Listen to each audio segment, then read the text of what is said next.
already been said, an expression of our deepest values, that we should care for the needs of others, that we should recognise that our fellow citizens are our brothers and sisters.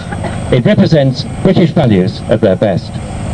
No wonder that Tories and their coalition fellow travellers and useful idiots hate the NHS. They hate it because they don't get it. They don't get the idea of an institution built on the ideals of a nation that is a true community, motivated by altruism and by the noble principle of sharing risks in facing the lottery of life and death, of health and sickness. Cameron, his cronies and the business community whose needs he services just don't get it. But they are dimly aware that the British people do get it. In a recent survey, 87% of the population opposed privatisation of the NHS. But of course the Tories weren't going to allow the will of the people to get in the way of privatisation, because they've always wanted privatisation. They've had this dream for 30 years. So of course they had to lie. First lie, they said there would be no more reorganisation of the NHS. A few weeks after the coalition came into being, they proposed the biggest reorganisation in the history of the NHS. This reorganisation removed all the democratic accountability from the NHS, cost at least £3 billion and incalculable amounts of doctors, nurses, managers and others' time. £3 billion, which could have been spent on healing the sick. Yeah. They had a dream, these Tories, and the British people didn't share it with them, so they had to lie. Second lie. They said that this reorganisation was necessary because the NHS was no longer fit for purpose. It was a basket case. But in 2011, and again in 2014, the Commonwealth Fund, a respected New York think tank, reported that the NHS was the best in the world. Absolutely. Best in the world for quality of care, access to care, value for money and safety. Jeremy Hunt, whose name I would pronounce with care, Jeremy Hunt, the GEAR leader-in-chief at the Department of Health, instead of shouting this from the rooftops, kept quiet and focused on criticising people working in the NHS. They had a dream, these Tories, a dream not shared by you, the voters. So they had to lie. Third lie, they said the Health and Social Care Act had nothing to do with privatising the NHS. They said that again and again. Oh yes, it did. And now we know. Galloping privatisation. 70% of NHS services put out to tender have been given to private health businesses since the Act was passed. GP surgeries are going to be sold off to contractors, and hospitals are going to become mutuals as a pathway to privatisation. This year, cancer and end-of-life services in mid-staffs are putting out to tender with the contracts of up to £1.5 billion.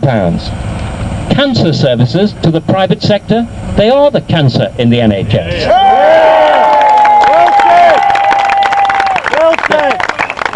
They had a dream, these Tories, but it was a dream that wasn't shared by the people they wanted to vote for them. So they had to lie. Fourth lie. It didn't matter, they said, who provides healthcare, so long as it is free at the point of need. Oh yes, it does. It matters if your NHS is sold off to big business, to Circle and Virgin and United Health. They will trouser huge profits siphoned off from your taxes. We will get less care and it will cost more while they make a literal and metaphoric killing. Cooperation for the benefit of patients will be replaced by competition for the benefit of shareholders. Yeah. And the NHS will start to disintegrate. And this is at a time when we need integration, not disintegration. Integration of care, particularly in the treatment and support of elderly, frail people, people with chronic illnesses, people with disabilities. Already millions of pounds have been squandered by clinical commissioning groups bidding against each other.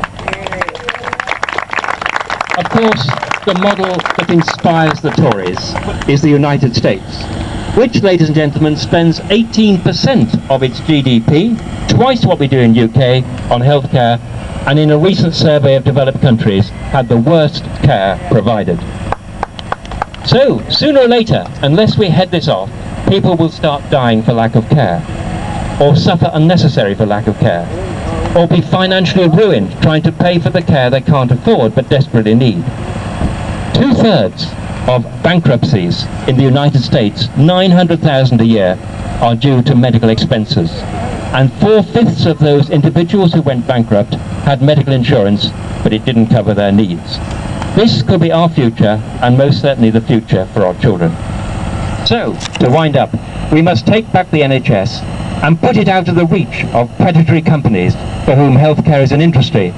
Something about prices, not values, about profits, not care. And it's not too late. There is hope. There are at least two parties, Labour and the Greens, who are committed to renationalising the NHS, taking it out of harm's way.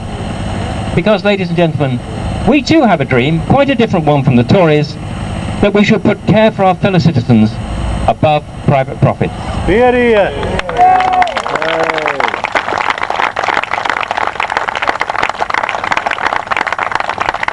This, remember, was the founding vision of the NHS, set out in Anurans Bevan's wonderful document, In Place of Fear. The enemies of the NHS want to put fear back in place.